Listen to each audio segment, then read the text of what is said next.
Hello. Hello. And welcome to Finish Big. Yes, we are listing our way through all of Big Finish, from Doctor Who to Earth Search to 2000 AD. Hang on a minute. Play the music. A great landmark has been reached in Finish Big. Has it? The first 50 main range releases have been conquered, plus 50.5, because there's the Wormery as well. That's a huge achievement. Excuse me, I've known Big Finish podcasts, right, that only get to about 10 in the main range or 20 in the main range. We've managed to get all the way up to 50 and do all the spin-offery as well. Now, I know the spin-offs are about to become, more frequent, shall we say, as we go along. And there'll come a point where we'll be doing a main range every 10 years, because we'll have to do all the spin-offs in the meantime. However, I think that's a huge achievement. Can I ask how the journey has been for you so far? Well, yeah, it's taken quite a long time, actually, to get there. No, it's great. It doesn't feel like it. Podcasts. Doesn't feel like it, though, because we've done, as you say, we haven't just done Doctor Who. We've done so many different things, so it's different every time. It's not just one long sort of slog of Doctor Who. And we have made some friends along the way who I would like to acknowledge now. One who we met at Big Finish Day, Roddy. Hello, Roddy. We've got our top ho, Luke Malloy. Hey. And all the other people that are listening to our podcast and watching our videos. So anyway, big thank you to them and to us. Yeah, well, shall I tell everyone what we're talking about today? No, I have another thing I wish to talk about before we go into the episode. And that is because we haven't really done this. But you and I went to Big Finish Day recently. And I wondered if the listeners might quite like to know a little taster of the day, for good or for bad. Well, it was terribly organised. It was awful. Terrible. Honestly, I've never queued so much in my life. Properly organised conventions in my time. No. I don't know who was setting that. Well, I do know it was DWAS. They're terrible at organising conventions and doing queues and stuff. Whenever it's a DWAS, I've got a queue for hours and I get nothing else done, and it's terrible. The trouble is with Mark, and it's so easy to schedule this stuff. If I'm not being like big-headed, but I could 100% do a better job. 100%. In his old job, Mark used to organise events, and I can totally they were fairly do this. Successful events, I think. He did a movie screening for the. I know how to get people to queue and to get queues moving and to organise stuff. Nobody knows how to do it on a Doctor Who thing. I mean, to be fair, at the end of the queue was Lisa Bowman, so we were happy to queue, but we was in one queue for about 2.5 hours, weren't we? Well, yeah, I mean, because there was a massive queue for Paul McGann that was going outside. Obviously, we've seen him a few times, so I wanted to see the Big Finish people, like your Lauren Corneliuses and your Stephen Noon and some people that are, only known for Big Finish, who would only be at a Big Finish Day, more or less. So I wanted to concentrate and see them. So luckily we didn't have to queue like hours to see Paul McGann, although I would love to. Waiting was your punishment for seeing those people. God. But the problem is, because I've been waiting so hours, by the time we got to see them, we were exhausted. I actually felt quite sorry for the DWAS people by the end, because people were getting so fed up and rude to them. And they started saying to people, look, it's not our fault, all right? I know, we're only day players. It's people in charge. It's just ridiculous. And it's as simple as, oh God, we're going into a rant now. Go on. It's just put a sign up saying, queuing here for this, people, queuing. There was not even a sign. It's one huge atrium. You had to walk around and say to people at the end of the queue, what are you queuing for? And they're like, I think I'm queuing for this. You just need, as simple as just putting up some signs. Well, I mean, there was some it lovely starts at that surprises, basic stuff. Dotted around that atrium. Because if you sort of turn to your right, you might see Robert Shearman over there chatting away to another lady. Yeah, that was nice. But if you turn to your left, you might see a lovely Rob Valentine over there chatting away to people. Brilliant. But you need an area where you are chatting to people and people can sit down and there's merchandise and stuff. And you need an area for people to queue. Oh, but anyway, that was the negative stuff. Let's just get on to the good stuff. So I thought that apart from the things we saw on the stage, the interviews were pretty good. Yeah, apart from, oh God, I was just going to say that negative thing. Go on. Paul McGann, India Fisher and Jay Griffiths, what a combination to interview on stage.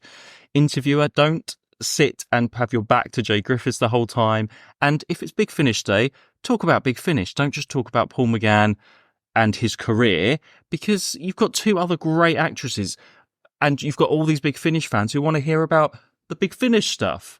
So yeah, it was maybe not as great. I mean, I'm not saying I'm the best interviewer in the world, and I know Stephen Cranford a little bit. Yeah, on no, social media. he's great at talking to people, but it just was the wrong subject. You know, he puts lovely shirtless pictures up. You know, Oh, he's God. a proper daddy. Oh. Yeah. He's got a lovely hairy chest. Anyway, he didn't get that out on stage though. He just did a shoddy interview. Jay Griffiths, great. Don't know anything about what she thinks about Big Finish or the Eighth Doctor Adventures very much. He was the only guest I was a bit disappointed by. She seemed a bit but she wasn't given a chance. by the She wasn't given a chance. She wasn't interviewed. She just sat there for no reason. She's never had the onslaught of 500 Doctor Who fans coming at her before. It's like a massive army, like, coming for me. But, okay, now let's move on to the good stuff. I thought India Fisher was charming as hell. What about at the table, though, India Fisher? Oh, lovely. Course. Yes, absolutely. I said, I know your mate, Comrade Westmass, and her face just beamed. And of course, our favourite pervert, Stephen Noonan, was there. We went up towards him, right, and he went, it's you two boys. He does not sound like that. Because he's been listening to our Finished Big videos. No, he was great, and he chatted for quite a long time as well, which was really nice. He was giving everyone lots of time, which nobody was telling him to sort of move on and stuff. So I'm not saying all the cues and everything was his. No, the man did try and tell him, and he went, "Oh shush, I'm talking to these boys." I know. It's so that was fun. Yeah. Lauren Cornelius. Oh my god, so Lauren Cornelius, who we absolutely love as the new Dodo, absolutely brilliant. I was so excited to see her. And she was lovely. So. This is what happened when we talked to her, and this was at the end of the day, so I was very tired.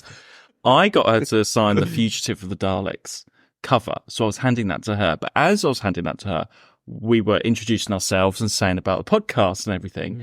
And I always, what we called again, Finish Big. Yeah, she was trying so hard to look interested. I thought her acting was amazing. At that but she was like, what's the name of the podcast? And at that point, my mind went blank because I couldn't remember if it was Big Finish or Finish Big.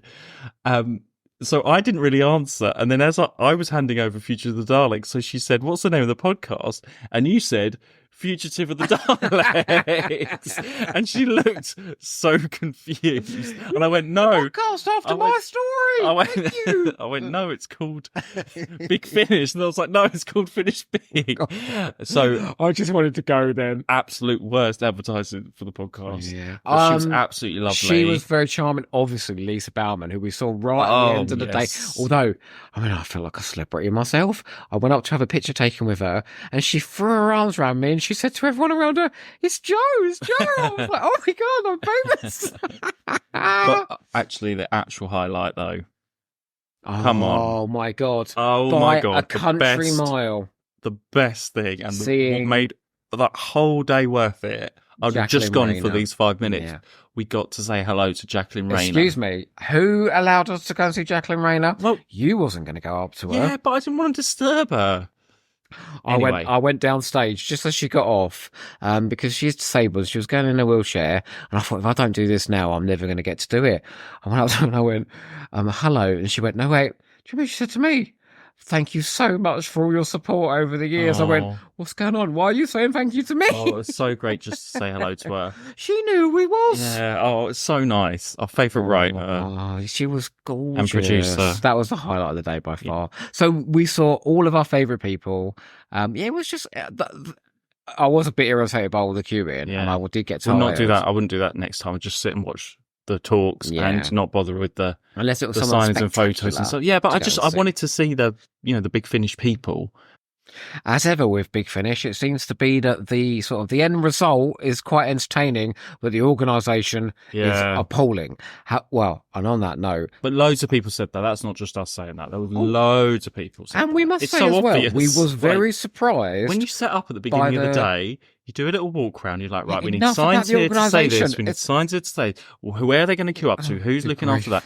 They didn't do that. They just made it up as they went along. All right. A useless photographer that does all the glass stuff as well. We'll get you in to do it next time. Takes terrible photographs, that man. I was trying to say something nice. Sorry.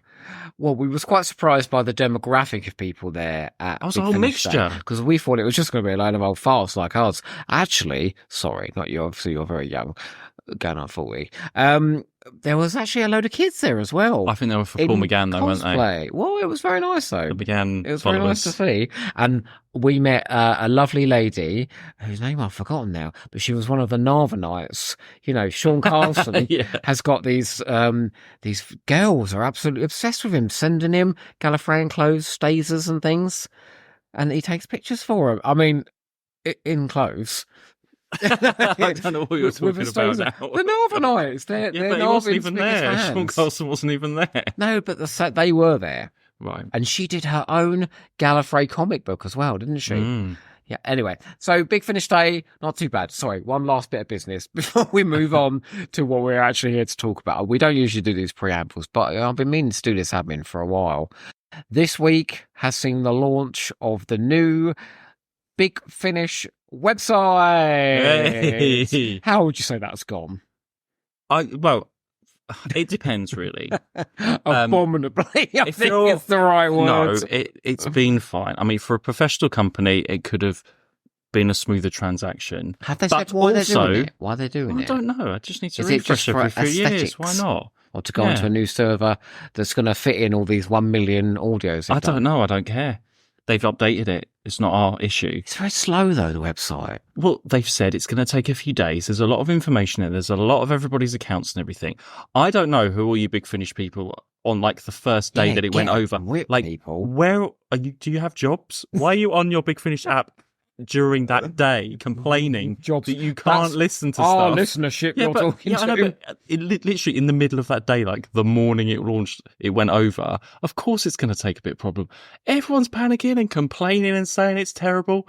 Do you know Just what wait a few days. Do you know Listen to a CD. Go on Spotify. You don't need to like desperately be like, "Where's my like?" Are you on your app that much? They're going, that you're going to miss it off for a few hours? But I'm thinking to myself, we ain't going to listen to half your library today. Chill out. It'll be there by the end of the week. Up to the 5th of August, it could take a bit of time to go over. So, but people are so A impatient. load of people have gone onto the App Store and given 1-star reviews to the new app. It's only been out 2 days. Have some common sense and patience, everybody. Yes, okay. Professionally, it could have gone a little bit better. I'm sure it could have been, because it has been a bit slow. But like, it's not. Is that your number one website you're on every day of every minute? Really? This is what. Really? This is where Mark is very smug. I'm just saying. Go on, say it. What? This is why we've got all this physical media. And we've got CDs anyway. Yeah, I don't go onto the app. I've never used the Big Finish app, so I'm not an app user. I have. But just give them a break. They're a small company and they're trying to do a big thing. Are they a small company anymore? They are. Like, there was a lot of people like that. Yeah, but BigFinish.com or like Apple, iTunes, they're a small company. Well, okay? they're not as big as Apple. No, exactly. They're a small Christ. company. They had 500 people in a hall in London. It's not a big company. There were more people there than I was expecting. Yeah, but it wasn't like tons. Actually, there was more people than they were expecting. That was a problem. My last complaint about Big Finish Day is I wish there'd been a bigger merchandise table. Because I didn't think there was a huge. I thought they were going to be flogging their wares left, right, and centre. Yeah, they just was like. Actually, it was quite small. I think it was like one person's like car boots worth, and that was about it. Like, come on, taken like, a better I thought selection Big Finish Day. This is going to be everything they've got. They're going to have like half the warehouse. We're going to get loads of bargains. There was nothing there really.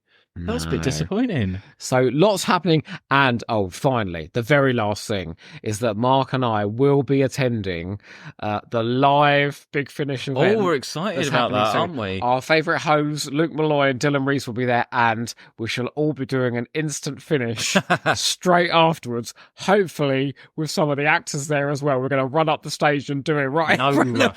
Okay. Good luck. Anyway, what are we here to talk about today? Right, so 15 minutes in. So last time we said we were going to do Shada. Shada! So we are going to be talking about that. But we're also going to be talking about the DWM Magazine freebie Living Legend as well, because we thought we'd just chuck that in there. We ain't going to be talking about it for long. It's very short. Right, so should we start? Yes. Okay, Shada was a BBC webcast release, although it was recorded by Big Finish. So that came out weekly in 2003 and stars Paul McGann as the Doctor, sees the return of Lala Ward as Romana, John Leeson as K9. Is this the first time John Leeson's come back as K9? Was he into Grace? Oh, yeah, he was. I think this was recorded before, though. Okay. And also features Andrew Sachs, James Fox, Susanna Harker, Sean Biggerstaff, Hannah Gordon, and Melvin Hayes. So, obviously, it is written by Douglas Adams because it's the remake of his script, and this was directed by Nicholas Pegg. Now, Nicholas Pegg directed one of your all-time favourites. The Spectral Lanyon Moore. That's right. Because I went to the signing of it and he said, "Have you enjoyed it?" And I went, "Yes." He's like, "Oh, it's very good." I say, Nicholas Pegg and Barnaby Edwards go to these Phantom conventions, right, and do these fabulous comedy mastermind sketches. You know, when you say the answer to the question of the one previous. I mean, I wouldn't call it fabulous comedy. Oh, I think it's hilarious. Do you know how hard it is to learn all those answers and questions? Well, they got it wrong when we saw it. They messed it up. Well, what I will say is Nicholas Pegg, who, when once upon a time you were doing your list of actors, appeared in many a early Big Finish, and I think is a very competent writer as well, because he also wrote The Spectre of Lanyon Moore. Yes, he did, yeah. So he's a talented man. He is, absolutely. I mean, and he's not done too much of a difference to this Shada. I mean, we all know Shada, right? I love Shada. We know the many versions of Shada. Yes. So we're having a Paul McGann version. Is that exciting? It is, but I'm going to say I don't think Paul McGann does the comedy as well as Tom Baker. This script, not this script because it's been tailored slightly, but the original Shada script was written for Tom Baker's eccentricities. And I think Paul McGann does a very valiant job, probably better than anyone else could have done, attempting to step into into Tom Baker's shoes. But, like, Tom's Tom, right? And he has a flippant way with the dialogue. And Paul McGann is a very nice bloke and plays the Doctor, certainly at this point, as a very amiable sort of guy. So where Tom Baker, you know, would sort of chew out a line, you know, suddenly, Paul McGann does it all in a very sort of, in a lovely sort of a way. So it's a nice listen, but I think and they say this in The Inside Story by Benjamin Cook, my Bible, which I can now read again because this one's in it, that they asked Tom, they thought a Douglas Adams script would have enticed Tom in, and he said no again. And they're still saying at this point, well, we're hoping to talk to him again about more things in the future. And even Nicholas Pegg says, I think this is one of the best things I've ever done, but I would have loved to have done it with Tom. Oh, yeah, absolutely. But it's the lighter Paul McGann. It's nice. It's the TV movie. These shoes fit perfectly Paul McGann, which I like because we're just about to go into wonderful. Especially as we're now going to go into some darker Paul McGann post-The Great. Very dark. So it's nice to have this lighter version of him. Yeah, I know what you mean. He does struggle a bit with some of those. You can just... Well, also, it's really difficult if you know the Tom Baker version. You keep comparing. I don't really want to keep comparing this one. I think we should look at it as an audio on its own. Fair, that's fair. Not like compare and contrast. And it does work well, and he's great in it. Trying to think of an example of, like, there's in the filmed Shada, the Blu-ray release, the professor goes, crackers, and Tom Baker goes, oh, sometimes, like that. And in this one, the professor goes, crackers, and Paul McGann just goes, sometimes. You know, and it's just, I don't know. It's just his way of doing it. Yeah. And it's not a bad performance. Paul McGann can't give a bad performance. It's just Paul McGann is not. That's why these Doctor actors are themselves. Because imagine Shada with all the other different Doctors. It can be completely different as well. It was still you entice me. There's still more Shadas to come. Colin Baker. Crackers, me. Or Sylvester McCoy. Sometimes. Oh, no. Or Christopher Eccleston. Sometimes. What was that? Move over, Nicholas Briggs. Cambridge, fantastic. Who's that? That was some Christopher Eccleston, but it's sort of into... Come along to the mother. It's the undergraduates. What about Matt Smith? Oh, wibbly wobbly, tell me why me? It's the sphere. Anyway, it's great. It's good to give Paul McGann a lighter script. Yes, and this really does tap into that first two seasons of Paul McGann, doesn't it? That sort of effervescent, bubbly adventurer. And we've got this little extra bit that brings in Romana, who is the president of Gallifrey. Yes. Who wrote that? I'm assuming that was Gary. Yeah, I reckon that was Gary Russell. It's only a tiny bit, and he says, "Come on, Romana, something weird happened." She goes, "I'm far too busy for all this adventuring and clod hopping about." I mean, they just about get away with it. I don't think the president of Gallifrey would be allowed just to leave and go into some weird time thing. Like, she'd bring people with her and stuff. Romana is the Doctor's best friend. She would go with him in a heartbeat. Strangest change in the audio is having John Leeson instead of David Brearley, because I'm so used to that sort of, the professor is dead. We see, I had watched Shada, but I probably listened to this more than I've watched the original Shada. Or even the new one with the animation. I've watched that a couple of times. I fucking love that one. But that's the definitive Shada for I'm me. used to this version. So this is your definitive Shada. Maybe not now, we've had the animation, but at the time, when this came out, I'd watched like Shada like once and it was all right. But I'd listened to this quite a bit. There's been such a multiverse of Shadas now. To choose the definitive one, I mean, you'd have to rank the top 10 Shadas. But I do like this as an audio. I really like the supporting cast. They put together a brilliant cast. I don't know, it's sort of a bit of Nick Pegg always I feel like, casting. Is it because it's the webcast, it's like a higher, I don't know, I feel like there's a higher pedigree of actors. I mean, Real Time was quite basic compared to this. We have had a step up in terms of the webcast stuff. Real Time had Yi So in it. yeah. But for that, they made a big thing of this at the time. Douglas Adams, it's Paul McGann, the current Doctor, revisited. You know, it's sort of, it's in the anniversary year. Well, they actually made, so I was reading in the behind the scenes, they made a massive, like, this was a big deal to be doing this Douglas Adams script. And what happened was they assembled all the actors in Bristol. I think that's where they used to record. Well, certainly Paul McGann would record because that's closest to home. So a lot of people had to decant from London. So they said it had like a company sort of feel. And because it was this prestige release they were doing for a webcast, they had 4 days to record it.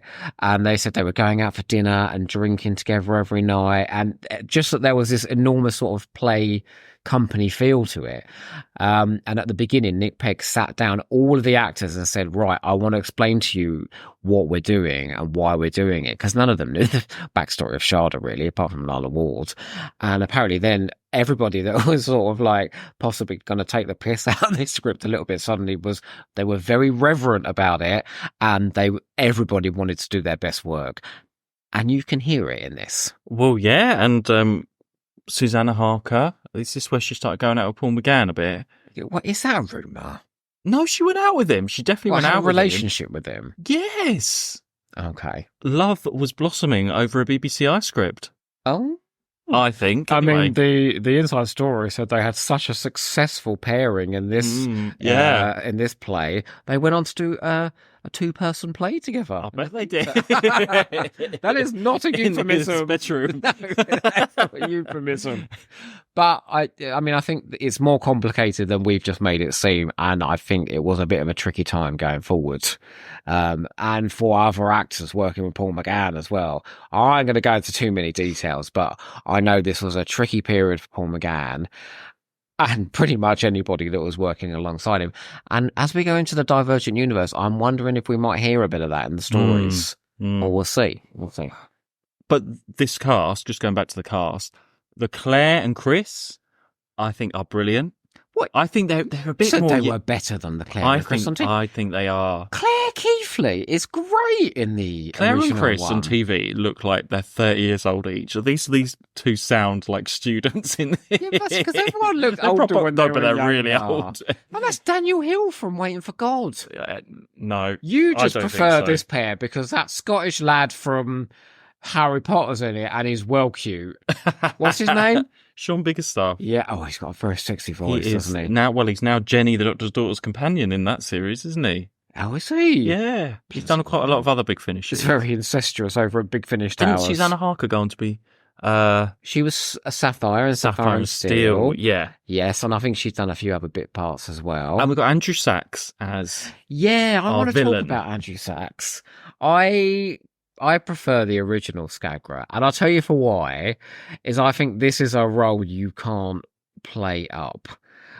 In a story that's very comedic. I think you need one direction where somebody is taking his breath. It's a bit like Don Henderson in Delta and the Bannermen. You know, he's so serious. He sort of anchors the story. And I can't remember the original actor's name. That's annoying. Who played the Skagger on telly. But he played it very. I mean, serious in that outfit. Wasn't I was going to say naturalistic. He was wearing that ridiculous disco outfit. No, but he was playing it seriously. Oh, he took it seriously, yeah. Whereas this is Andrew a bit more Sachs, over the top. I mean, I'll do an impression. This is a bit more heightened, isn't it? He goes, "What's that, Sphere? What, do you want to take the rest of his mind? Well, I don't see why not." I was like, "Oh my, this is very over the top." Yeah, but he's over the top anyway, isn't he? Doesn't he play older Adric in? Isn't that Andrew Sachs? Oh, the boy that time forgot. He's very over the top there as well, isn't he? 40 Towers as well, isn't he? Yes, Mr. Faulty. It's not a bad performance by any count. It's not a bad performance. I think you need to give it more though on audio. I don't think the guy on the TV, he would just sound totally nothing on audio. I think it's high. I must be directed like that just to be a bit more. Maybe you're right. I don't know. All I know is you can't help but invite comparison when you have so many versions of this bloody thing. And maybe the best Skagger I've ever seen is actually when I was reading the Gareth Roberts book and I was doing it in my head and making it up myself. Yeah. That's very egotistical. Sorry. But the Chronotis is just... I mean, I like the way he's written and the character, James Fox. What's he been in? I've never heard of him before. Apparently he's quite a big name. Yeah. And we've got Hannah Gordon as the ship. Yes. Now. From Watercolour Challenge, our favourite TV show. It's so relaxing. I've made you watch Watercolour Challenge and it's really relaxing. I know it's just people painting, but it's really nice. It is so oddly relaxing. Mark's family came down for his birthday and we all went without watching Watercolour Challenge all afternoon. This is how exciting our lives are. I half expected her, on Watercolour Challenge when she watches them doing their watercolours and comments a little bit. But in the meantime, she goes off to the castles and things and gives you a potted history of where they're at, these beautiful National Trust places. I half expected the spaceship to be doing that around the galaxy, saying, "Oh, we've just come into orbit around this fabulous planet. I'll tell you its history and culture now." She was very good in this. She's great. And she's still doing, I mean, it's the same in the Blu-ray version. She's doing that sort of sexy, sultry voice, isn't she? Yeah. "Oh, my Lord Skagra." Yeah. Yeah, I thought she was And great. Lalla Ward is... Oh, my God, Lalla Ward. She's already started to do It's the prickly president-y version of Romana, but she's saying the words from season 17, so it's a bit of a mixture. I think she's got a bit more gravitas than she had on TV, in the TV version. There will come a time where I will be saying to you, I do not understand why Lalla Ward is playing every script like she's in a foul mood, especially when they're doing it's the Tom Baker scripts basically later on, the Fourth Doctor. It's the president version of her. At this point, she is brilliant. Yeah. She was brilliant in The Apocalypse Element and in Neverland and in Zagreus and in this. And I just think she's loving doing Doctor Who again. I can really hear the excitement in her voice as she's playing it. Yeah, she's like a bit she's a bit more grown up version of her. Yeah. Yeah. Right. But I think that comes to her reading out my shopping list. It comes down to the script of this, I think. Oh, she's written very well, and she's served very well with. Well, it's worth with the words here rather than the later on. She was busy mates with Douglas Adams, and so she's very reverential about this story. Yeah, and she loves anything that Douglas She'd Adams do it. wrote. She'll do a million Shadas, wouldn't she? She wouldn't get fed up with that. She'd get fed up of doing conventions and Big Finish and move to a different country and get away from everyone. But she does love Shada. Secretly, I love the fact that she's a bit of a bitch. Like a bit crabby. Anyone that's a bit of a, Jenna Coleman's the same at conventions. She'll do the pose and say "fuck off." Where's the next 50 quid? Come on.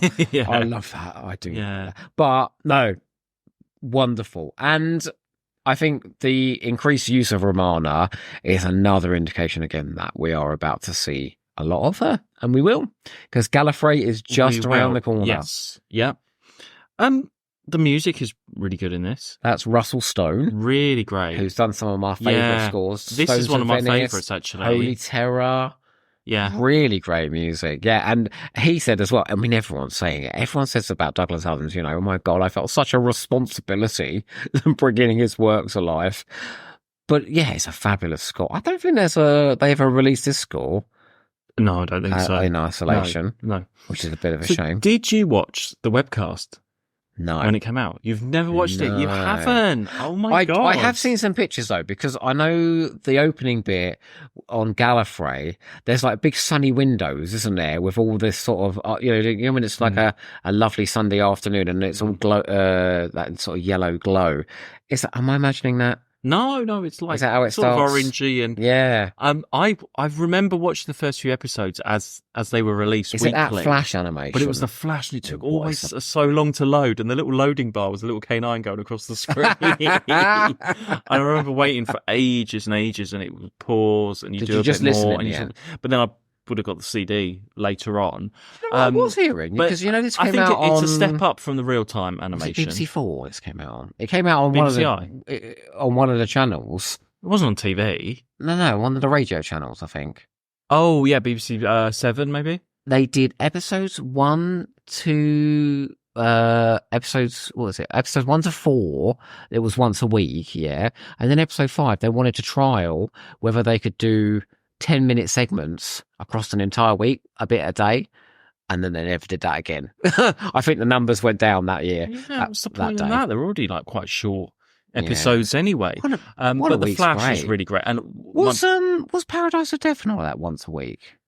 Yeah, that was like once a week. Yeah. Yeah, it's like having Doctor Who back, isn't it? Yeah, like when it was fun to watch those little, these little episodes. I mean, imagine just put yourself away from having 500 releases a month that we have now. Imagine if it was one episode a week that Big Finish brought out, and that was it. Yeah, you'd be so excited for that one episode, wouldn't you? Like the Big Finish website would crash then when it wasn't trying to go on a Saturday night. Yeah, until you get to something like Scaredy Cat, then you. What's going on? The website ain't crashing this week. But they also did at the time a little remix. This was on the BBC website, the Doctor Who website. They did a little mashup of the Flash animations at the end of Kylie Can't Get You Out of My Head. No, and it was what's his name, Professor, Skagra and Ramona waving her arms and all the what are the monsters in it called? Did they really do that? And they were all dancing. Yeah, they did. It's on there. It was official. I'm sure it's official. I'll find it. I'll find it for you. Oh, yeah, please. Can you edit to this video? And there's Romana dancing and stuff. Oh, funny. Just using all the Flash pictures. I don't remember those scenes in the original Shada. Can I ask you a question on something we haven't actually talked about at all? What? We've talked about the casting and the music and the direction and the acting. What do you think of the story? Well, we don't really need to go into it that much. No, we do. This is like one chance to talk about Shada. Well, I prefer the first half to the second half. I get a bit bored by the last two episodes. Why? Because I like all the Cambridge stuff, and then when it just goes into space, it's just your normal sort of space, boring season 17 story. I just prefer those characters, and just the exploration, especially just part 1 is just fun and easy and light, and then when it gets to when the monsters come out at the end, it's just a bit boring. That's all. I mean, I kind of agree. I think it runs out of steam in the original, like the TV one. I think the first 2 episodes are by far the best, and that's because you've got most of the material there. But actually, one thing I noticed about the script here, and they have sort of moved things about just a little bit. The cliffhangers are still in the same places. Is I really noticed how well paced the surprises were in this story. So, you get the twist about the Chronotis' TARDIS at sort of the halfway point. Then you get in episode 4, you go off to Think Tank and you learn about Skagra's backstory and the sphere and the old people that he's brain sucked. And then at the end of episode 5, that's when you find out, or during episode 5, you find out about Shada itself, why he wants to go there, what his plan is all about. As a 6-parter, I know there is a bit of running around, but he does pace his surprises well and his twists. I think it's a really, really good script. Oh, it's better than It could be 4. any 6-parters around the time, I But think. if it was 4, I think you would then condense the first 2 Cambridge episodes. Yeah, you wouldn't have so much fun, would you? You'd lose some of that. Because suddenly when it goes back to Cambridge in episode 6 and they're all in the study and the policeman comes in, you're like, oh yeah, I forgot about all this great stuff. Yeah. I do like Wilkin. Oh, yes. He's fun. Yeah. No, that was a really bad impression. I was going to do an impression of him, then I thought, I have no idea what he says. You were also here in 1974, wasn't he? He looks like Ronnie Corbett on TV, doesn't he? I mean, nothing will ever top the reaction of that actor in the original version when the TARDIS takes off and he looks straight to the camera in total shock. You know what I mean? Yeah. Oh, please, they can't really do that in.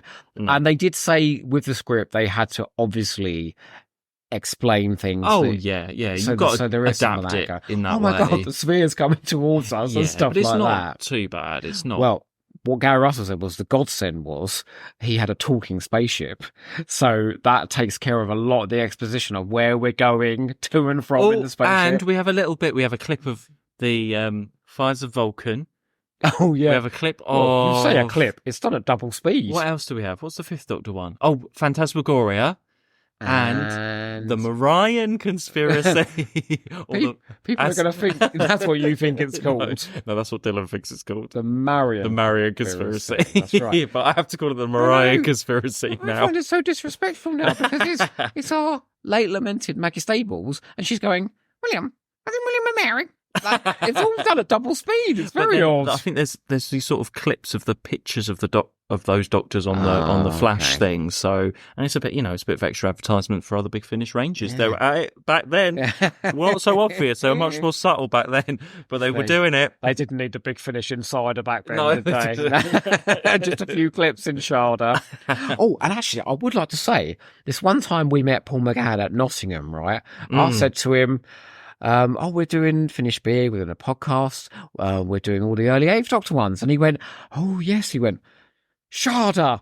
That was the only early one he remembered. Well, yeah, because he was getting it on with Susanna Arca. Apparently, he said as well, I was reading, that he asked, are there any other unmade Douglas Adams scripts? Really? He loved doing this one that much. We could have given him the Cricket Man, no? I think it's the increased comedy, because the 8th Doctor stories, like that was the prestige range, so very often he had to do very serious stuff. Yeah, but he wanted to go darker. We love doing the comedy here. What can I say? What can I say? I would have loved another one of the. Yeah, absolutely. I would like to tell you with the 8th Doctor and Romana going off. Brilliant. Well, they do at the end of this, don't they? Or they just leave. I bet she's got presidential duties to get back to, but they could have done a few extras, couldn't they? Presidential duties. I mean, they would have had a box set back then. Jesus Christ. Oh no, she did. She had to get back for the first series of Gunfire, didn't she? Oh, I can't wait till we do that. Hang on, is this the first time? Have they met in Neverland already or not? I'm trying to work out. No, this is before Neverland, I think. Is it this one? I get mixed up. Does she say in this one, I like the new body, by the way? Or is that in Neverland? It's in this one, I think. So this is the first time they're meeting. Like that? Yeah, she says it like that. What, sexy? Yes. Well, I mean, I can't imagine any romances because on the front cover they've put this dreadful picture of Nyla Ward terrible, isn't it? She looks. She doesn't even look that old now. And that was 20 years ago. It's like they've covered her face in cobwebs. Poor cow. Honestly. I mean, Skagra looks great on the cover. Look at him. What I would like to tell you, lots of gossipy facts about the recording and things that went horribly wrong. Yeah. And, tapes that have gone missing, but they was at the next door neighbour's house because I got posted to the wrong place. Or Paul McGann was in a terrible mood, so he was sabotaging the director's things. All the gossip I've told you in the past about other stories. Unfortunately, this was an absolutely seamless production and everyone had a wonderful time. And yeah, they absolutely all loved doing it. And how boring. Please, we like drama. Well, there we go. Well, I think it's a recommendation from us on this one. Yeah, we listen to this an episode a night with tea. That's dinner. Sorry, in the UK, not a cup of tea. Every day, sort of when I come in from work, and actually, it was a lovely way to sort of chill out. It's the first one we've listened to like that, one episode a day. Whatever. We've not done. We just do 2 or 3 at I once was or looking, a whole but thing. by, We should do that more often. Just by the one a time day. we got to sort of like episode 3 and 4, I was actually sort of going through my shift at work thinking, I can't wait to hear Shada tonight. How lovely. So I can't think of a more glowing recommendation than I was desperate to hear more episodes. Yeah. It isn't my favourite version of Shada, but... Oh my God, the Ian Levine one. No, I bet it is. That's terrible. But it is very accomplished. Like, I don't think this is a hard thing to pull off this well. And they've done a great job. Right. Well, let's go on to the next one, shall we? So, Living Legend. This was given away in the November 2003 issue of Doctor Who Magazine. That's number 337. It's got free CD written on the front, so you know.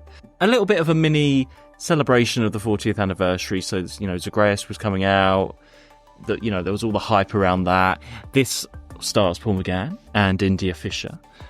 Also featuring Stephen Perring and Conrad Westmas, who I didn't realise was in this. So this is basically what we're going to be getting going ahead, because Stephen Perring plays the Croaker in the Divergent Universe stories, and Conrad Westmas is new companion Cariz. So I feel like this was like done quick on a lunch break when they're recording one or the other. I know. Can I start? Fun. Hang on, I haven't finished my facts. No. Hold on. This was written by Scott Gray and directed by Gary Russell. It was, and frankly, I'm very surprised we've not heard anything from Scott Gray yet, despite the fact that we've done the first 50 main range releases, because one of the greatest and lauded Eighth Doctor writers is Scott Gray from the DWM comics. I've read all of those graphic novels, and he's such an ideas man. He is overflowing. He's frothing with ideas. Yeah, but he's a comics writer, though. Is this the only thing he's so is Alan Barnes. sort of done? And it's obviously linked with Doctor Who Magazine, which is probably why he's done it. They say in the inside story written by Benjamin Cook that Scott Gray goes, well, I've been trying to twist Big Finish's arm for ages to give me a chance, and they only let me have a go on this 20-minute freebie. And then Gary Russell goes, don't listen to him. We've been asking him ever since we first started, and actually apparently he's quoted as saying, I couldn't do a 4-part story justice. I wouldn't be able to fill out 4 episodes. Can I start with a criticism? Okay. I don't understand the point of these. Oh, it's just a little fun thing. Wait. Hang on. Let me explain myself. All right. Well, because I think as an enticement to people that haven't tried Big Finish, this is not a great example of what Big Finish do. As a story in its own right for people who are buying Big Finish, this isn't really very good. So I'm not sure who this is for. You might be buying Doctor Who Magazine. You might not afford the CDs or something. It's the equivalent of having like a pull-out comic strip little booklet at the back of the magazine, but it just happens to be, this fun little 20-minute thing. It also comes with a behind-the-scenes documentary exclusive to Doctor Who Magazine about Zagreus, the making of Zagreus. Oh, Jesus so Christ. That would be exciting. Why didn't we listen to that before we recorded Zagreus? Yeah, I know, I forgot about that it existed. It's just a fun thing. They've done quite a few of these freebies. The last freebie we did was Last of the Titans. Oh no, and the Ratings War as well. You like that one? The Ratings War was double the length of this, plus written by Rob Sherman. No, it wasn't Rob Sherman, was it? It was Steve Lyons. Was it? Was the Maltese Penguin a DW? No, that was a subscriber Big Finish one. What, free? No. You subscribe and you get it get it free, yeah. They're giving away things left, right and centre back in aim, weren't they? I think this is nice. Well, will you please read out the synopsis on the back so people can know what this is all about? So you can know what it's about. I've forgotten. Planet Earth, 1982. The world faces imminent destruction when Italy wins the World Cup. Woo! Can the fabled time lady, Charlie Stianthalosius, save humanity from the dreaded Threlep Empire, or will her idiot assistant, the Doctor, ruin everything? Charlie, it's just a little that? fun runaround. Charlie? So basically, the Doctor and Charlie, they're having a great time. There's these aliens that land, and they're in gonna. Spain, are they? It's the Spanish World Cup. I've literally just said it's Italy. Oh. And in order to, they sort of just try and trick these aliens. So they pretend to be these, the Time Lords. They're going to scare the Time Lords. So they Charlie's pretended to be a Time Lord, and they just trick these What are the aliens trying to do? Well, they want to take over the world, don't they? Why? Or what? They want to invade because that's what aliens do. No, that's not good enough. You need a fucking motive for aliens to want to take over the Earth. It's not that. They're just there and they want to take over. And they trick them and talk them into it. It's just a little fun run around. You weren't properly listening to it, probably. So I did actually fall asleep halfway through. Never mind. It's fun. I never realised Conrad Westmus was playing the big alien guy, though. It completely changes his... I'm allowed an opinion on this thing, you know. Right then. I just thought it was very slight. Well, it is very slow. That's the whole point. It's only 20 minutes. I think I'd rather listen to the making of Zagreus. I'm sure. Anyway, to what everyone I think thought it's about that. free on the Big Finish. So Audrey could tell me what it was like playing Captain Duck. I think this is free on the Big Finish website. Don't log in and get stressed out until after the 5th of August. So don't want to upset everybody that their app doesn't work all of a sudden. Is that all we're saying about this? Well, what do you want to say about it? I think it's a nice little comedy to the bloody thing. Again, We've got nothing to say. Nice, a lighter one. It's obviously the relationship with the Doctor and Charlie is fun. That is something worth talking about, actually, because we've just had, obviously in Zagreus terms, you're dumping me? And all of this, and we're going into Scherzo and the Divergent universe soon, where things are a bit bumpy, and they're not really getting on too much, are they? This is a return to Series 2, Paul McGann, where they're just absolutely in love with each other and having the best time. So if you want a taster of their relationship and how the Eighth Doctor and Charlie are, this is a good one to do. Why did we ever push away from that? It's so glorious. I know, but we want to do something big and epic, and Zagreus happened. But more of that later. or earlier, because we've already recorded it and released it. Well, I would say Living Legend was a bit of a flop, really. Okay. I mean, is there nothing in the book about it? Just that. Oh, and Scott Gray had to change the name of the aliens because they sounded a bit too like one of the aliens in Twilight Kingdom. So that's why they became the Threllips. I mean, even that sounds rubbish. I just couldn't really get on with it. I just found it a bit boring. Never mind. Especially compared to Shada, that was zinging with ideas and witty lines, Okay, well, did Doc Oho have anything on these at the time? No, I don't think he did. He didn't do that. He certainly didn't do Shada. He didn't review Living Legend. He had more of a life than that, Well, I've got a mini chronology moment for you. Shada. We live in the multiverse of Shada, don't we? And I would say, well, it's up to you, the listener, of what you want to do with Shada in your chronology. Listening. This came out obviously before the animated version completed. So personally, for me, I would count the animated completed version as that Fourth Doctor story, and then I would disregard this and not use this at all. So I would not have this in my chronology. Even though this came first? Even though it came first. Okay. I think it does belong as a Fourth Doctor story, but the opening of this does slightly reference the Five Doctors, where he says to Romana, we went to Cambridge, we were briefly taken out of time, came back, I can't remember what happened, and that's the reason they go back in this one. Clever. So you could have your Five Doctors, and then you could have your Paul McGann version, and not have your Tom Baker version. I don't think you could have both. I think that's a bit of an overkill of Shada. If you did want to have this as your version in your chronology, then obviously it needs to go before Storm Warning. What can I ask you? And it was before Storm Warning in a lot of my lists, but now I don't include this at all. Now we've got the TV version. Why are we listening to it then? Because it was released by Big Finish, and we do a podcast called Finish Big. We're listening to something that ain't even going into our great chronology. It's not going into my chronology. Okay. Everyone else can decide what they want to do. Yeah, well, I was going to say to you, but you just answered the question, You're somebody that just likes everything to fit together in a big jigsaw, I think it goes Lance Parkin and then you, as to somebody who wants to fit everything in a massive chronology. Maybe you're above Lance Parkin, actually.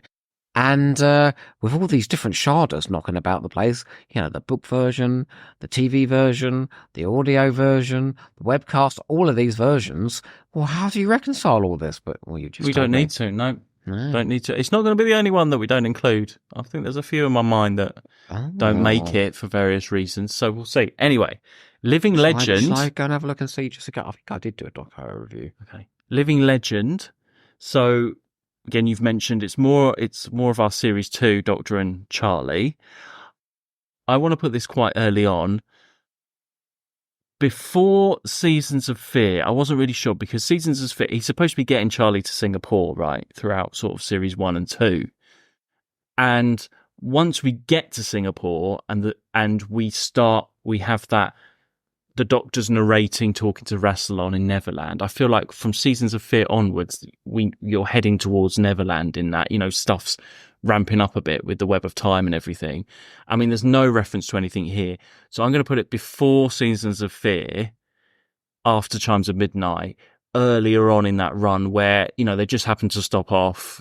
They're trying to still get back to Singapore, but before any big stuff is going on in the background. That sounds about right, actually, I think. Yeah. So that's where it's going on. Very low. Done. Well, are you ready to head back in time? Oh, we have got a Doc Oho. To a prestige review website known as Doc Oho Review. I think we all do. Okay, yeah. So, Doc Oho says about Shada, the audio version. I believe the story came out between Neverland and Zagreus, where the Eighth Doctor was at the height of his popularity, and just before he was about to dive off that pedestal quicker than you can say Rassilon's rod. Let's take this as a last grasp of greatness before all the Divergent schlock perverted the man, and there was more than a touch of the EDA Eighth Doctor here that travels about having laughs aplenty with Lucy Miller. Lucy Miller? What am I talking about? What are you talking about? Oh, Romana, you ready? She's delighted to see the Doctor, and she takes a like to the new body, the dirty old man. I told you. You see, that line stood out to you at the time. You're a dirty old man. She goes, I like the new body, by the way. Oh, he's got something to say about the performances as well. This is a cast to lose your mind in a big silver whispering ball for. Paul McGann sounds more exuberant than ever, stepping into Tom Baker's role, but in no way attempting to emulate him. Lala Ward sounds as though she's never been away and once again proves herself to be the most impressive Who girl. Oh, God, here we go. Sean Biggerstaff has a smooth Scots accent I would be happy to die listening to. Oh my God. And Susanna Harker would go on to prove her worth in gold. Well, no, and in sapphire and steel. In the sapphire and steel. Oh, that's a terrible joke. Oh my God. I'm trying to be Douglas Adams in this review. Okay, hang on. What was my standout scene? I think the end of episode 3 is superb, with the Doctor thinking he is a clever clogs in convincing the ship to release his friends since he is dead, but having the knock-on effect of her turning off the oxygen supply to conserve power since dead men do not require oxygen. Now I'm going to tell you all about this fabulous planet that we're at. Sorry, that's my Hannah Gordon impression. No, I'll just read you the bottom line bit, the overall reviews, for quite short. Shada has a beautiful script that charms you with its delicate humour into thinking this is going to be a simple story before wowing you with one fantastically creative notion after another and widening the scale of the story further and further until we finally land on the famous prison planet of the Time Lords. It's a very long sentence. With Paul McGann, Lala Ward, Susanna Harker on board, you have the lead actors of 3 different Big Finish ranges, but it's true, isn't it? Bringing this story to life, but it's hard to highlight one member of the cast because they all tackle the material with real enthusiasm and almost childlike joy that is infectious to listen to. The Graham Williams era is one of my personal favourites in the classic series, and this delightful audio of Shada reminds me why I enjoy it so much. It's ambitious, charismatic, and dazzlingly imaginative. I want to watch season 17 now. An absolute joy to listen to. 9 out of 10. Well, there you go. That's very kind, wasn't Very it? good. Well done, Dr. Ho. Shall I see if he says anything about what's it called? Living Legend? Did I review that? I don't think you did. Let's have a look. No, I didn't waste my time. Well, there we go. Quite different stories. Yes, about 45 minutes on Shada and 2.5 minutes on Living Legend. We are completists, so we had to do it. Mm-hmm. Well, I'll tell you where we're going next. Yes, are we going somewhere sunny, romantic, full of zest and humour? Well, we are sticking with the Doctor Who main range. and we are going no. into the Divergent universe. So Oh, we're doing that first 4. So we're going to do, hang on, what's it called? Scherzo. Scherzo, yeah. Scherzo. The Creed of the Chromon. Oh, my word. The Natural History of Fear. And The Twilight Kingdom. Do you know, I don't remember a thing about that, except it's got that Villa from Blake Seven in it. Villa? That's the villain. From Villa. Seven. Yeah. Well, it's not Villa in it, no. Michael Keating Yeah. is in it. Doesn't Charlie get stung or something by something? I'm not sure. Anyway. No, it's not the one where a whole rock falls on her and she dies. Oh, so it happens all the time. That's the last. Anyway, Look, so that'll be exciting. No, we finally got there. They're not in for a good time. We're going to meet the Kroger. This is the... We're going to meet the Chromon. Yes. We're going to meet Cariz.